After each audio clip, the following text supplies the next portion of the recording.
저는 오늘 기도하고 하나님을 찬송하며 라는 제목으로 하나님 말씀을 증거하도록 하겠습니다. 모든 일에는 성숙하고 성장하게 되는 계기가 있습니다. 물이 100도가 되어야 끓는 것처럼 많은 시간 준비되어 있다가 어떤 사건과 계기를 통해서 더욱 성장하고 성숙하는 그런 순간을 맞이하게 되는 것입니다. 믿음도 이러한 측면이 있습니다.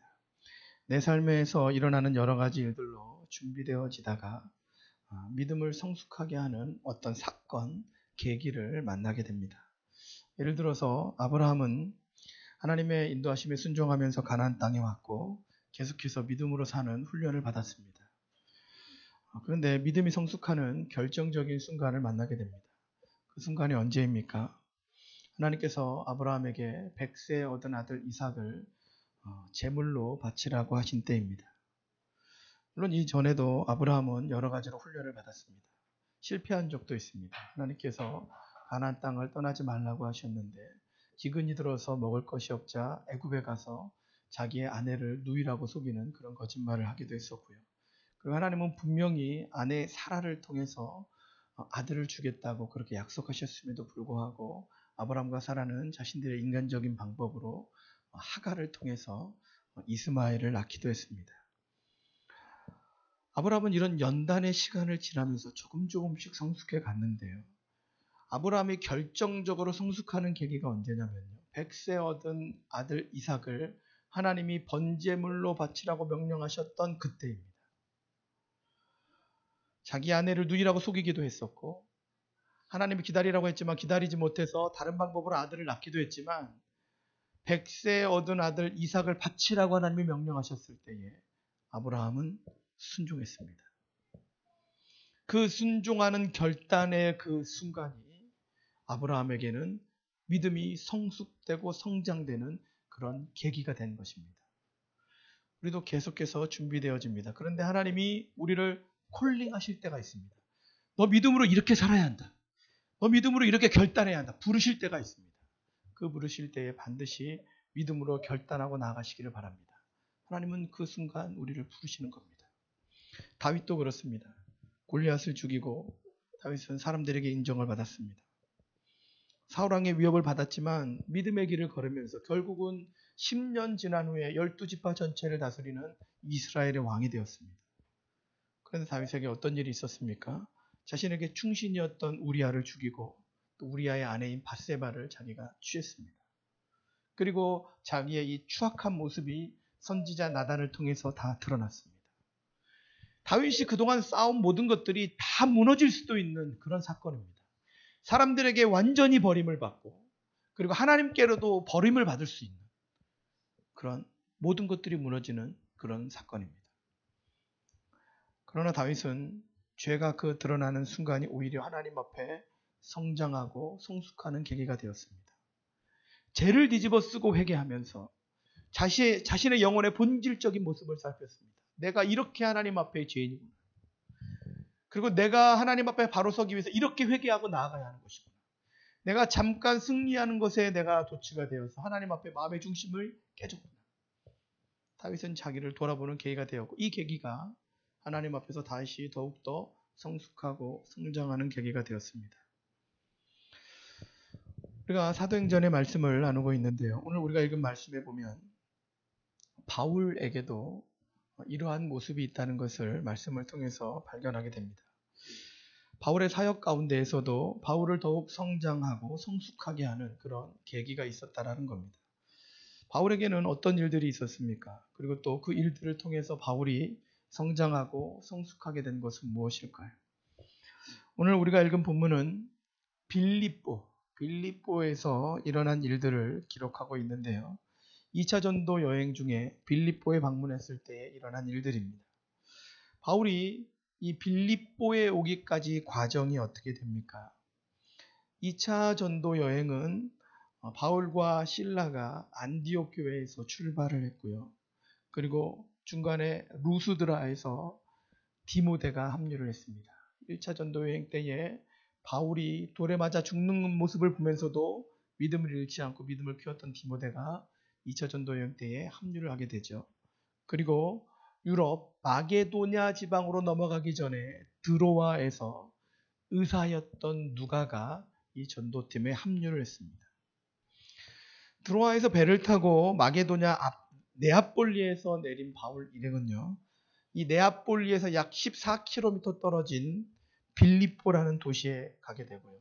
그리고 이 빌립보에서 안식일 때에 기도하기 위해서 기도처서 프로슈케라고 하는 곳을 찾아갑니다. 그리고 거기에 모여 있었던 여인들을 만나게 되고 그 여인들에게 복음을 전하게 되는데요.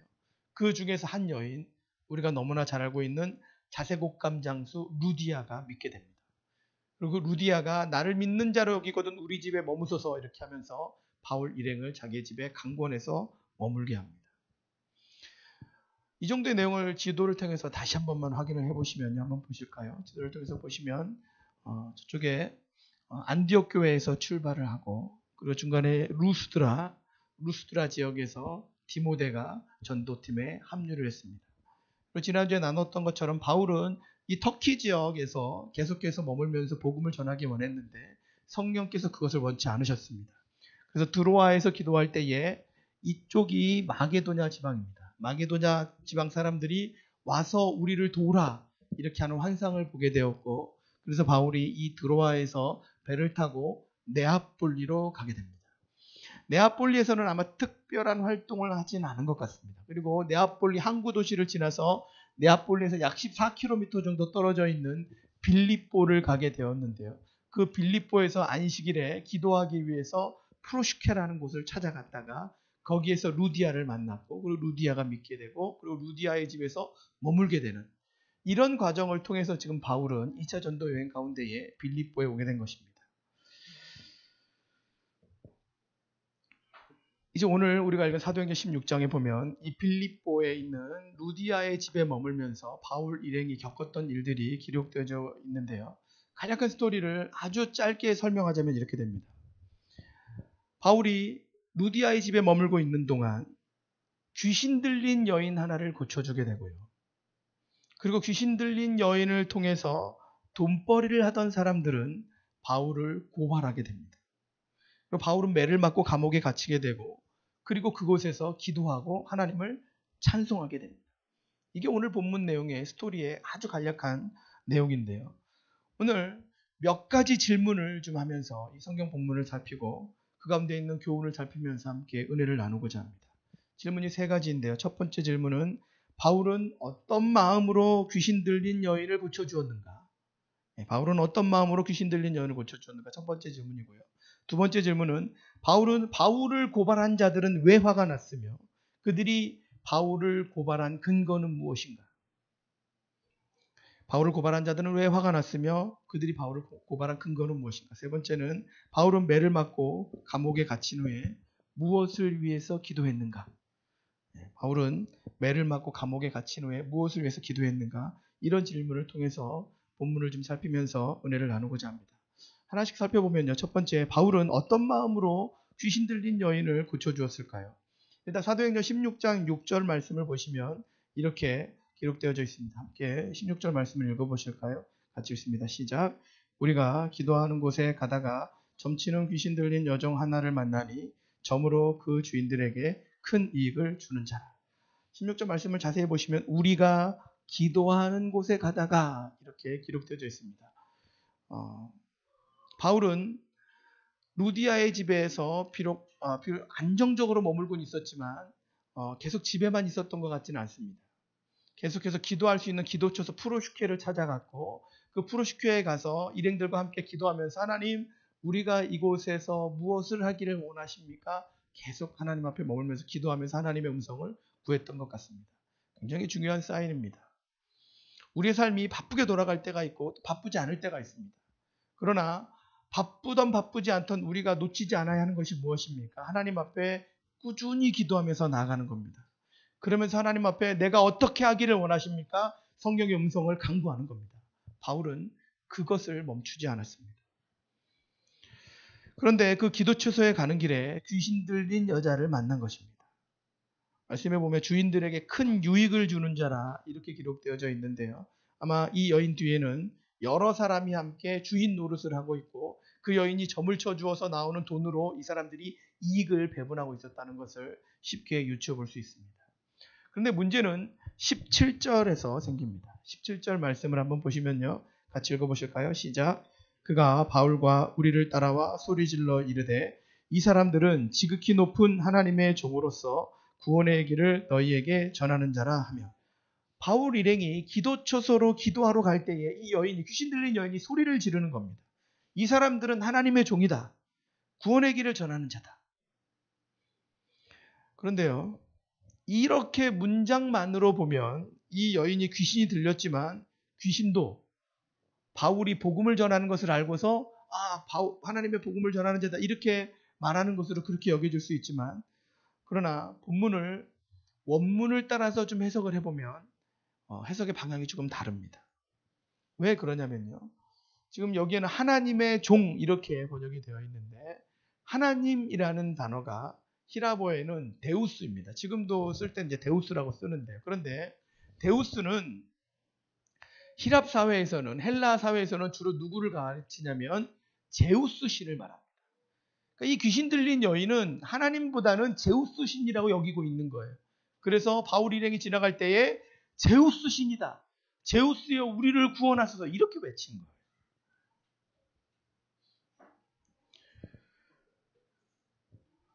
18절 말씀해 보면 왜 이렇게 해석할 수 있는지에 대한 근거가 기록되어져 있는데 18절도 같이 한번 읽어보실까요? 시작. 이같이 여러 날을 하는지라 바울이 심히 괴로워하여 돌이켜 그 귀신에게 이르되 예수 그리스도의 이름으로 내가 명하노니 그에게서 나오라 하니 귀신이 즉시 나오니라. 이같이 여러 날을 하는데 바울이 어떻게 합니까? 심히 괴로워하는 거예요. 왜요? 괴로워할 만하죠. 왜냐하면 나는 예수 그리스도의 십자가의 피에 복음을 전하는 자인데 제우스를 알리는 사람이라고 귀신 들린 여인이 계속 이야기하니까요, 불편해지는 겁니다. 하루 이틀도 아니고 계속하니까.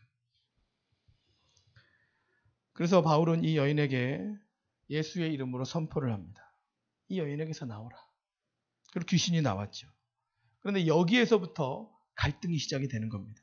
19절 말씀을 보시면 이렇게 기록합니다. 19절 같이 읽어보실까요? 시작. 여정의 주인들은 자기 수익에 소망이 끊어진 것을 보고 바울과 실라를 붙잡아 장터로 관리들에게 끌어갔다가, 자, 귀신 들린 여정의 주인들은요, 자신들의 수익이 끊어진 것 때문에 화가 났습니다. 그래서 바울과 실라를 붙잡고 장터로 간 거예요. 빌립보에서 장터라는 곳은 아고라입니다. 아고라. 광장, 강연하는 곳입니다. 거기에 데리고 가서 바울과 실라를 세운 거예요. 빌립보는요, 로마가 직할로 다스리는 도시입니다. 마게도냐의 수도, 마게도냐 지방의 수도는 데살로니가인데, 그런데 수도는 데살로니가이지만 이 빌립보는 로마 황제가 직접 다스리는 직할 도시입니다. 그래서 직할 도시는 어느 정도 판결을 할 수 있는 권한을 갖고 있었는데 거기에서 판결을 내려서 바울과 실라를 빌립보에서 나가라고 이렇게 명령을 하기 위해서 그 아고라 광장에 모이게 한 거예요. 지도로 다시 한번 확인해 보실까요? 지도를 보시면 이쪽 지역이 마게도냐 지방입니다. 마게도냐 지방인데 마게도냐 지방의 수도는 데살로니가입니다. 데살로니가이지만 여기 있는 빌립보는 로마가 직접 다스리는 직할 도시예요. 그래서 직할 도시에 권한이 있으니까 바울과 실라를 데려다가 아고라 광장에서 재판을 해서 너희들이 이 도시에서 떠나라 이런 명령을 하고 싶었던 거예요. 그렇다면 우리는 이제 이 생각을 해보아야 합니다. 바울은 왜 이 귀신 들린 여인을 고쳐줬을까요? 이 질문을 다르게 표현해 보면 이렇게 됩니다. 바울은 이 여인을 고쳐주게 되면 문제가 생길 것을 몰랐을까요? 바울은 문제가 생길 것을 알았습니다. 이 여인을 통해서 뒤에서 막대한 이익을 취하고 있는 자들이 있다는 것을 바울도 알고 있었습니다. 그래서 수위를 참고 지낸 거예요. 아마 바울은 아직 적응이 안 된 이 빌립보에서, 그리고 지금 마게도냐 지방에 하나님의 환상을 보고 왔는데 아직 마게도냐 지방에 와서 특별한 무엇인가의 열매를 맺지 못했잖아요. 그러니까 문제를 일으키지 않고 여기서 조용히 있으면서 하나님의 복음을 전할 수 있는 그런 기회를 찾고 있었을 겁니다. 그런데 계속해서 바울 일행을 보면서 제우스의 신이다. 이렇게 말하는 이 여인을 보면서 더 이상은 참을 수가 없는 거예요. 그리고 이제 오해가 생길 수 있는 거죠. 나는 예수 그리스도를 전하는 자인데 이 여인은 찾고 이 제우스 신이다. 이런 이야기를 하니까. 그리고 사실 그보다 더 중요한 것은 귀신에 사로잡힌 여인을 바울은 그냥 두고 볼 수만은 없었을 겁니다. 그래서 바울은 귀신에 사로잡힌 한 영혼을 궁휼히 바라보는 마음과 그리고 더 이상 하나님의 이름이 거룩되게 불려지지 않는 것에 대한 거룩한 부담감으로 이 여인을 예수 그리스도 이름으로 명하고 그리고 귀신이 나오도록 그렇게 고쳐주도록 결단을 한 것이죠. 그렇다면 우리는 여기에서 두 번째 이어지는 질문을 해야 합니다. 바울을 고발한 자들은 왜 화가 났고 그들이 바울을 고발한 근거는 무엇입니까? 바울을 고발한 자들이 화가 난 이유가 무엇입니까? 앞서 살핀 대로 그들의 수익이 끊겼기 때문입니다. 이익이 없어진 거예요. 상식적으로 생각해 보면요. 귀신 들린 여인이 고침을 받았습니다. 이것이 욕먹을 일입니까? 아니면 칭찬받을 일입니까? 칭찬받을 일입니다. 그런데 이 사람들은 화가 났어요. 왜요? 자신들의 수입이 없어졌다라는 거예요. 이 사람들은 귀신 들린 여인이 한 사람의 영혼,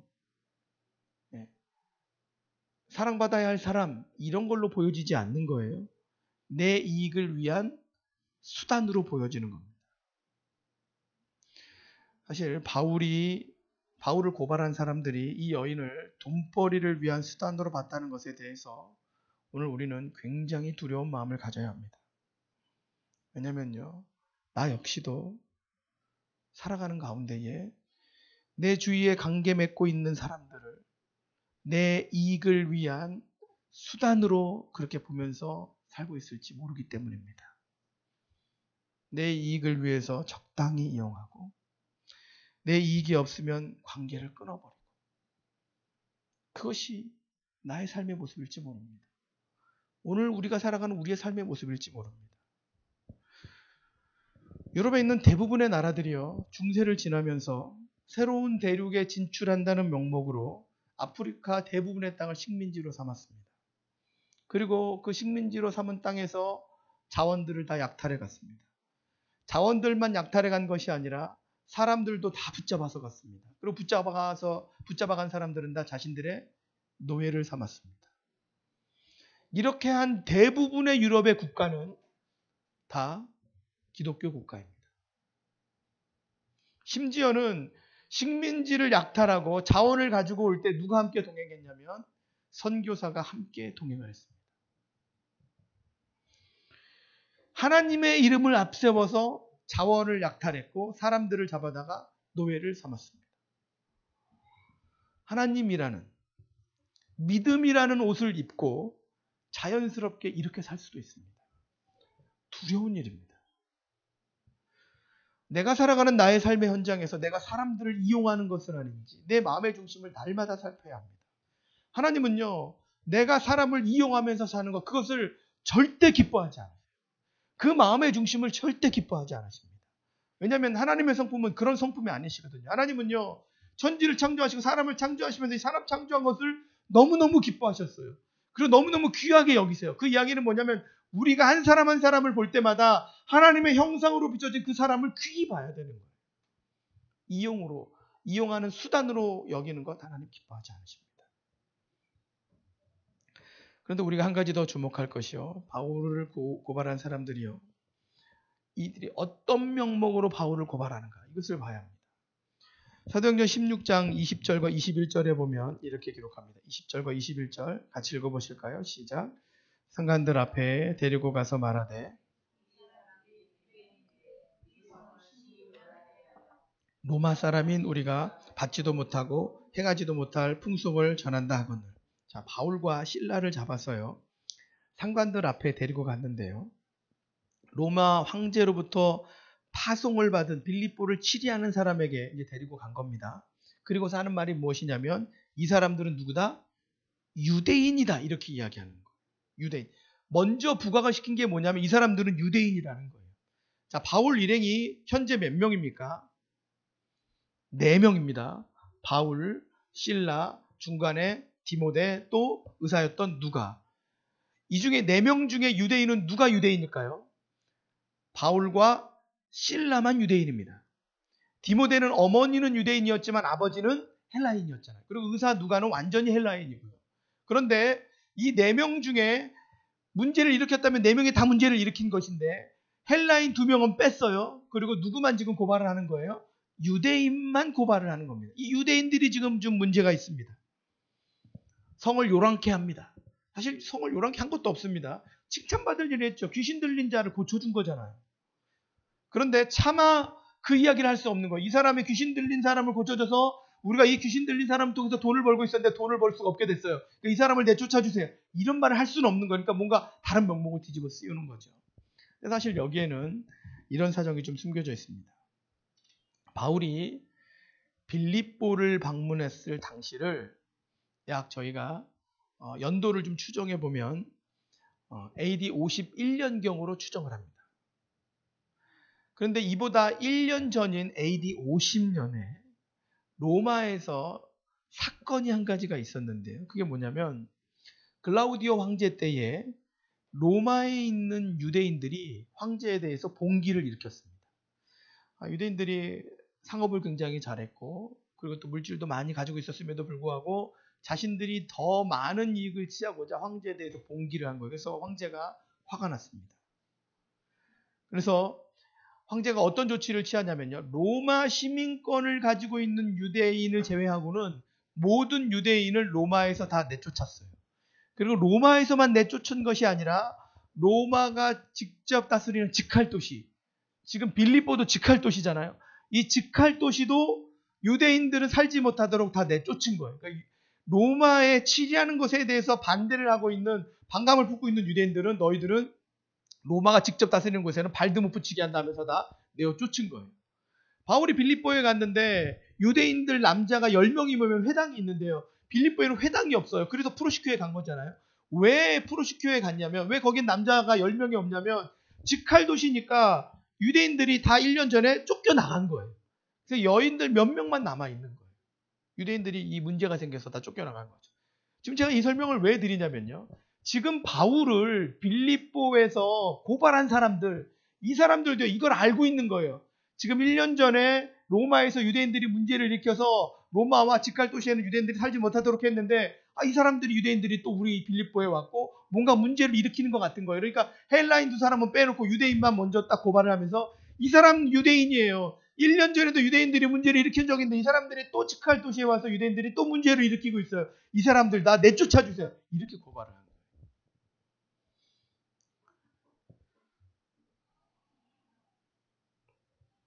바울을 고발한 사람들은요, 자기의 이익을 위해서라면 무슨 일이든지 할 수 있는 사람들이었습니다. 내 이익을 위해서라면 무엇이든지 다 이용할 수 있는 사람. 내 이익을 유지하기 위해서라면 어떤 거짓도 이용할 수 있는 사람. 아까도 나눴지만 두려운 부분입니다. 혹시 우리도 이렇게 살고 있지는 않은지. 저희 교회가 가지고 있는 비전 중에 한 가지가 비즈니스 에즈 미션입니다. 북한 선교를 하기 위해서 선교로서, 사업으로서의 선교를 하는 겁니다. 그러나 이 비즈니스 에즈 미션이 갖고 있는 기독교 철학이 어떤 것이냐면요. 우리가 살아가는 모든 경제활동 가운데에 그 경제활동의 주인도 하나님이심을 인정하고 하나님의 방법대로 사업을 하자는 거예요. 굉장히 두렵고 떨리는 이야기입니다. 우리는 어쩌면 교회에서는 예배를 드리고 삶의 현장은 그냥 삶의 현장이어서 완전히 분리된 것으로 그렇게 살아가고 있을지 모릅니다. 그런데 하나님은 그렇게 여기지 않으세요. 정말 치열한 비즈니스 현장, 우리의 삶의 현장도 하나님은 하나님께서 주권적으로 다스리셔야 하는 하나님의 영역이라고 하나님은 말씀하세요. 그래서 우리가 이익을 취할 때도요, 비즈니스를 할 때도요, 하나님의 영역을 인정하면서 하나님의 주권을 인정하면서 나아가야 합니다. 하나님 앞에서 정당한 이윤을 추구하는 것, 그것은 틀린 것이 아닙니다. 맞습니다. 바르게 추구해야 합니다. 그래서 하나님의 기름 부으시면 30배, 60배, 100배의 결실을 맺을 수도 있습니다. 그러나 옳지 않은 방법으로 사람을 이용하고 사람을 수단으로 여기고 부정한 방법으로 취하는 것들은 하나님도 역시 그것을 기뻐 여기지 않으십니다. 그래서 날마다 우리가 삶의 현장에서 두렵고 떨리는 마음으로 기도하셔야 합니다. 그리고 지혜를 구하셔야 합니다. 꼭 이 말씀을 드리고 싶어요. 지혜를 반드시 구하셔야 합니다. 많은 것들을 결정하는 그 상황 가운데서 내가 정말 하나님이 기뻐하시는 것도, 하나님께서 기뻐하시는 것이 어떤 것인지 결정하는 것이 너무나 어려울 때가 많습니다. 그 순간마다 하나님 앞에 잠시 잠깐이라도 결정을 유보하면서 하나님 어떤 것을 기뻐하십니까? 반드시 기도하실 수 있어야 합니다. 내 이익을 위해서 내 주위에 있는 것들을 이용하거나 수단으로 여기지 않아야 한다는 것입니다. 이제 세 번째 질문을 살피고자 합니다. 세 번째 질문은 바울은 매를 맞고 무엇을 위해 기도하는가입니다. 바울이 매를 맞고 감옥에서 기도를 하는데요. 무엇을 위해서 기도했을까요? 이것을 생각해 보자는 것입니다. 광장에 끌려간 바울과 실라는요, 매를 맞게 됩니다. 태장이라고 하는데요. 옷을 벗기고요. 옷이 있으면 아무래도 좀 보호가 되니까 옷을 벗기고, 그리고 몽둥이나 채찍으로 때리는데요. 주로 등을 때립니다. 채찍 끝에는 이제 납이 달려져 있어서 한번 때릴 때마다 살점을 파괴되어 있고, 그래서 고통을 극대화시키는 그런 도구가 이제 채찍입니다. 유대인들은 태장을 칠 때에 40대 이상을 치질 않습니다. 39대까지만 칩니다. 왜냐하면 40대 이상을 맞으면 죽을 수도 있다, 이렇게 여기기 때문에 그렇습니다. 그런데 아마 바울은 이 빌립보에서 맞았을 때에 40대 이상을 맞았던 것 같습니다. 그렇게 추정을 합니다. 그리고 이렇게 매를 친 후에 발에는 착고를 채우고 그리고 감옥에 가두었습니다. 착고라는 게 무엇이냐면요, 발을 벌려서 이 고랑을 채우고 벽에 딱 세워두는 겁니다. 상상해 보세요. 등은 채찍을 맞았고요, 착고를 채워서 발이 벌려져 있어요. 그러면 뒤에 벽이 있지만 거기 기대고 싶잖아요. 근데 기댈 수가 없어요. 왜요? 등에는 상처가 있잖아요. 그러니까 고통을 최대화시키는 겁니다. 착고를 채워서 그렇게 있었습니다. 사도행전 16장 22절에서 24절 말씀을 보면 이렇게 기록합니다. 같이 한번 읽어보실까요? 시작. 무리가 일제히 일어나 고발하니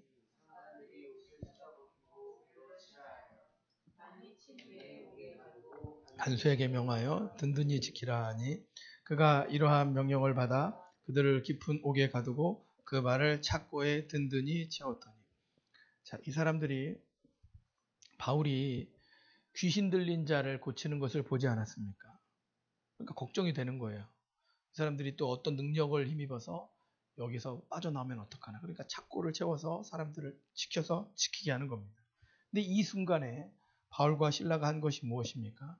16장 25절 말씀을 보시면 이렇게 기록합니다. 25절 같이 읽어보실까요? 시작. 한밤중에 바울과 실라가 기도하고 하나님을 찬송하며 죄수들이 듣더라. 등에 채찍을 맞고 발에 착고가 채워져 있는 바울과 실라가 하나님을 찬송하면서 기도했는데 무엇을 위해서 기도했는가? 그 기도 내용이 무엇이었는가? 이것에 대해서 한번 생각해 보자라는 겁니다. 저는 당연히 바울이 하나님 이 고통을 빨리 끝나게 해주시고 그리고 이 감옥에서 나가게 해주세요. 기적을 일으켜서 저를 구원해 주세요. 여기서 탈출할 수 있게 해주세요. 저는 이렇게 기도했을 거라고 상상합니다. 그런데 만약에 바울이 이렇게 기도했다면요. 사도행전 16장 26절 말씀을 한번 보실까요? 26절 보시면 같이 읽어보겠습니다. 시작.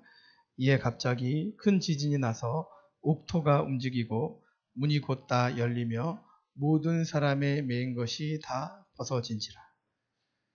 지진이 나서 옥토가 움직이고 문이 다 열렸습니다. 그러면 바울과 실라는 어떻게 해야 합니까? 도망을 가야 합니다. 감옥 문이 열렸으니까. 그런데 거길 나가야 하죠. 그런데 바울과 실라는 나가지 않습니다. 도망을 가지 않아요. 거기 그대로 있습니다.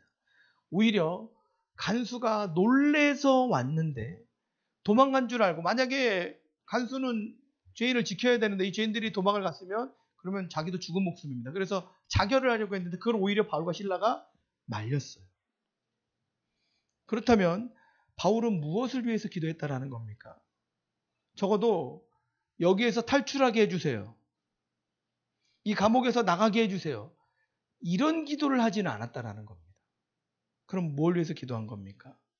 하나님, 제가 비록 매를 맞고 이 감옥에 있지만 하나님이 저에게 맡기신 사명을 제가 끝까지 잘 감당할 수 있도록 저에게 힘을 주십시오. 지금 왜 나에게 이러한 일들이 일어났는지 저는 잘 알지 못하지만 하나님이 예비하시고 섭리하시는 하나님의 뜻들을 제가 깨달을 수 있도록 인도해 주셔서 이 감옥에 있지만 고통 가운데 있지만 그 뜻들을 제가 끝까지 잘 지킬 수 있도록 도와주세요. 이 기도를 했다라는 거예요.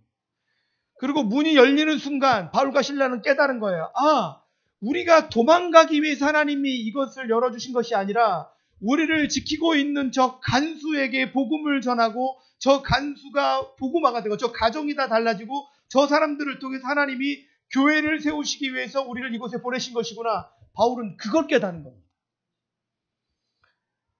바울은 비록 매를 맞았지만 고통 가운데 있지만 이 순간 빨리 벗어나게 해주세요. 이 기도를 한 게 아니에요. 무슨 기도를 했다고요? 하나님, 제가 여기에서도 하나님의 사명이 무엇인지 잘 깨달아 알 수 있도록 해주시고 하나님의 사명을 제가 끝까지 잘 감당할 수 있도록 해주세요. 이렇게 기도했다라는 겁니다. 우리가 사도행전을 계속해서 살피면서 사도행전 12장에서도요. 이와 비슷한 일이 있었습니다. 헤로당이 유대인들의 환심을 사기 위해서 교회를 핍박하고 요한의 형제 야고보를 죽였습니다. 그리고 가장 영향력이 있었던 베드로를 잡아들였어요. 베드로가 옥에 갇힌 거죠. 그리고 베드로는 두 군인들 사이에서 쇠사슬에 매어 있었습니다. 그때의 성경에 보면 베드로도 간절히 기도했다고 표현합니다. 12장 5절 말씀인데요. 같이 한번 보실까요? 12장 5절 같이 읽겠습니다. 시작. 이에 베드로는 옥에 갇혔고 교회는 그를 위하여 간절히 하나님께 기도하더라. 자, 베드로가 지금 옥에 갇혀 있는데 그러면 베드로는 뭐라고 기도를 했을까요? 그리고 베드로가 옥에 갇혀 있을 때에 교회도 열심히 기도하고 있었거든요. 예루살렘 교회도. 그러면 예루살렘 교회는 뭐라고 기도를 했을까요? 그가 빨리 풀려나게 해주세요. 기적을 일으켜서 그가 빨리 옥에서 나오게 해주세요. 이렇게 기도했을까요? 정말 기적이 일어나고 주의 사자가 쇠사슬을 풀고 베드로는 그 감옥을 나오게 됩니다. 그리고 마가의 다락방에 있는 사람들에게 갔는데요. 근데 사람들이 베드로를 보고 깜짝 놀라요. 풀려나게 기도했다면 베드로를 보고 놀랄 일이 아니고 환영해줘야 되는 거죠. 뭐라고 기도했다라는 겁니까? 베드로가 감옥에 있지만 그러나 베드로가 그 감옥 안에서 끝까지 믿음을 지키게 해주시고 그 감옥에서 베드로가 자신의 사명을 끝까지 감당할 수 있도록 해주세요. 베드로도 그렇게 기도했고 예루살렘 교회도 그렇게 기도했다는 겁니다. 어려움이 있지만 그 어려움 가운데서도 하나님의 계획과 뜻들을 우리가 깨닫고 그 하나님의 뜻과 계획들을 끝까지 잘 감당할 수 있도록 해주세요. 이렇게 기도했다는 거예요. 바울이 매를 맞고 빌립보 감옥에 지금 갇혀 있지만요. 그 순간 바울이 기도하는 것은 자기의 안전을 위해서 기도하는 것이 아닙니다. 하나님, 이 일들을 통해서 하나님이 원하시는 것들, 하나님의 계획들이 다 이루어질 수 있도록 해주세요. 제가 그 통로가 되기를 원합니다. 바울은 그렇게 기도했다는 겁니다. 우리가 하나님 앞에 기도할 때에 이런 기도로 나가기를 원합니다. 이게 우리 삶에 있어서 가장 본질적인 부분입니다. 하나님, 나에게 맡겨진 사명을 끝까지 잘 감당하게 해주세요. 하나님이 나에게 맡기신 사명이 가정입니까? 그렇다면 하나님, 제가 이 가정을 위해서 사랑하고 희생하고 섬기고 기도할 수 있도록 해주세요. 기도가 나의 사명입니까? 하나님, 제가 기도의 자리를 떠나지 않고 날마다 하나님 앞에 머물 수 있도록 해주세요. 물질이 나의 사명입니까? 하나님, 내가 물질의 종이 되지 않도록 하시고 물질에 끌려다니는 인생이 아니라 물질을 다스리는 인생이 되게 해주십시오. 그래서 이 물질을 통해서 하나님의 영광을 드러내게 해주십시오. 하나님이 부르시는 그날까지 내가 어떤 어려움을 당하더라도 이 사명을 끝까지 잘 감당할 수 있도록 해주십시오. 우리의 기도의 내용은 이런 기도 내용이 되어야 합니다. 하나님, 지금 당장 나에게 어려움 있는 것들 다 없어지게 해주세요. 하나님은요, 그 어려움을 주셔도 그 어려움 가운데는 하나님의 뜻과 섭리가 있는 거예요. 그렇다면 우리는 그걸 구해야 합니다. 하나님, 이렇게 어려운 상황을 주셨는데 너무너무 힘들고 어렵습니다. 물론 탄식할 수 있어요. 하나님께 아닐 수 있습니다. 그러나 그 기도와 함께 우리가 반드시 기도해야 되는 내용이 무엇입니까? 하나님, 비록 제가 어려운 과정들을 만났지만 이 가운데 하나님의 뜻과 섭리를 제가 잘 깨달아 알 수 있도록 해주시고 끝까지 사명을 잘 감당할 수 있도록 해주세요.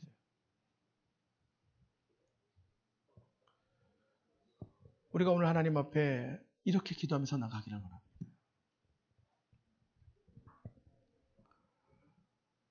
저는 오늘 말씀을 준비하면서 그리고 묵상하면서 이런 질문을 하나 가졌습니다. 바울을 고발한 사람들이요. 이 사람들이 바울을 고발을 하는데 바울이 우리가 잘 아는 것처럼 로마 시민권자입니다. 그러니까 로마 시민권자는 아무리 빌립보라고 할지라도 로마에서도 시민권자는 추방당하지 않고 거기에 머물 수 있는 권리가 있었어요. 그런데 바울이 자기가 로마 시민권자라고 말만 하면 되는데 이 말을 안 해요. 왜 이 말을 안 할까요? 근데 이때만 말을 안 한 게 아니고요. 1차 전도 여행 때에도 다 다니면서 또 돌에 맞고 막 루스트라에서도 돌에 맞고 죽었었잖아요.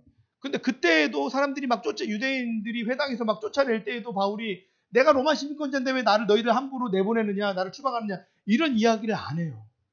왜 안 할까요?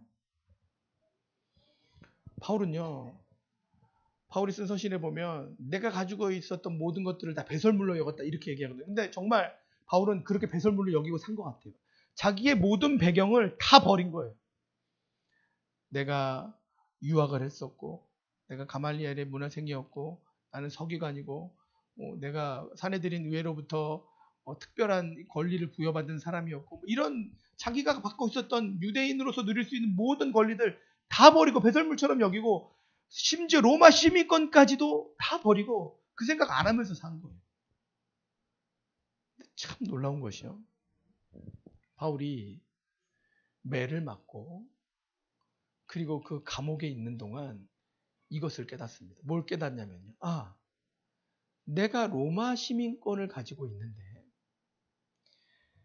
이 로마 시민권을 가지고 하나님의 복음을 전하는 것에 있어서 내가 사용할 수 있겠구나. 바울이 이때 처음으로 그 생각을 한 것 같아요. 왜냐하면 이 감옥에 나와서 사람들이 막 이제 나가달라고 우리가 잘못했다면 이렇게 내보낼 때 바울이 뭐라고 하냐면 내가 로마 시민권자인데 너희들이 재판도 제대로 하지 않고 나에게 함부로 매질을 하고 나를 쫓아내는 이렇게 표현합니다. 그러니까 이제 자기가 로마 시민권자라는 것을 어떻게 활용할 수 있는지에 대한 눈이 열린 거예요. 그리고 이것에 대한 눈이 열렸다는 걸 뭔 의미하냐면 바울은요. 비록 매를 맞고 그곳에서 사명을 끝까지 감당할 수 있게 해주세요 이렇게 기도를 했지만 그 가운데 어떤 사명을 깨달았냐면요. 하나님이 나를 로마 시민권이라는 이런 놀라운 이 도구를 주셨고 이 도구를 가지고 내가 로마에까지 가서도 복음을 전할 수 있겠구나. 그리고 로마뿐만 아니라 땅 끝까지도 가서 내가 복음을 전할 수 있겠구나. 하나님이 나를 그렇게 사용하시기 위해서 나에게 이런 직책을 주셨던 거구나. 이걸 깨닫습니다. 비록 매를 맞고 감옥에 갔지만 그 감옥에서 사명을 끝까지 감당할 수 있도록 기도해 주세요. 이렇게 기도했는데 바울은 그 놀라운 것들을 다 깨달은 거예요. 하나님, 제가 이 로마 시민권을 갖고 있었던 것 이것을 사용할 수 있군요. 이것을 통해서 제가 로마까지도 가서 황제에게도 복음을 전할 수 있고 그리고 땅 끝까지 가서 복음을 전할 수 있는 그런 도구가 되겠군요. 바울은요. 이 빌립보 감옥에서 이걸 깨달았습니다.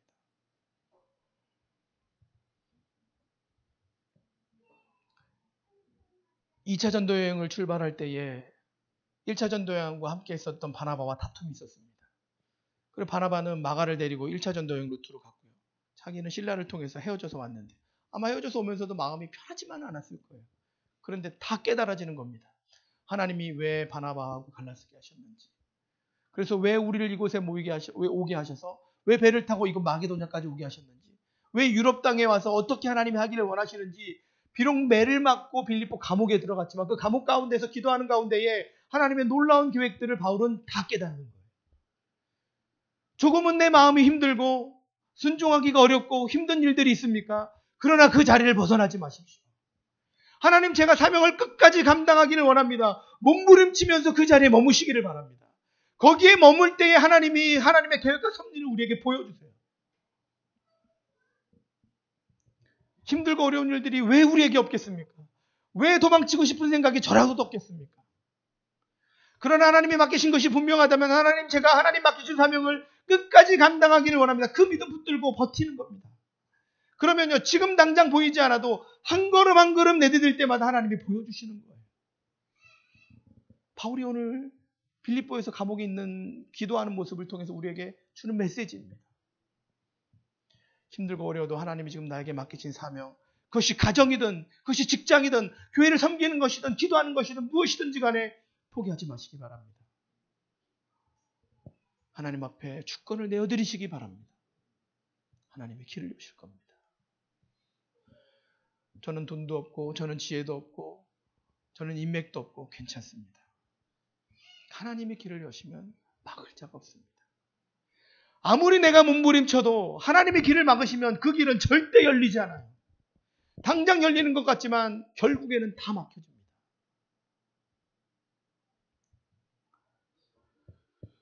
우리의 믿음이 성장하고 성숙하는 계기가 있습니다. 하나님은 이렇게 결단하는 바울을 통해서 이 간수가 예수님을 믿게 되면서 바울이 원래 머물고 있었던 루디아 가정, 이 간수와 루디아 가정이 합쳐져서 빌립보에 교회가 세워졌습니다. 하나님은 그렇게 역사하셨고, 그리고 바울은 이제 내가 로마까지에도 가서 복음을 전해야 한다는 하나님의 놀라운 플랜을 깨닫게 하셨습니다.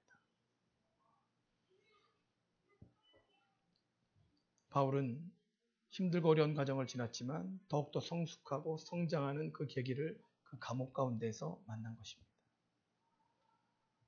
오늘 하나님, 우리가 어쩌면 해결할 수 없는 정말 힘겨워하는 그런 문제를 가지고 있을지 모릅니다. 하나님, 그런 하나님, 내 이 문제를 가지고 하나님 앞에 내어놓고 기도하기를 원합니다. 제가 이 사명을 끝까지 잘 감당할 수 있도록 해주시고 저를 통해서 하나님의 영광이 드러나게 하여 주시옵소서. 그렇게 고백하고 결단하시는 저와 여러분이 되기를 원합니다. 이제 오늘부터 우리가 성경학교를 또 진행합니다. 하나님, 이것을 통해서 하나님이 또 우리를 어떻게 성장시키시고 성숙시키실지 저도 모릅니다. 그러나 기대감이 있습니다. 우리가 나아가기를 원합니다. 하나님, 우리가 우리 자신을 내어드릴 때에 하나님께서 일하여 주시옵소서. 우리가 사명의 자리를 떠나지 않도록 하여 주시옵소서. 그렇게 결단하시는 저와 여러분이 되시기를 간절히 축원합니다.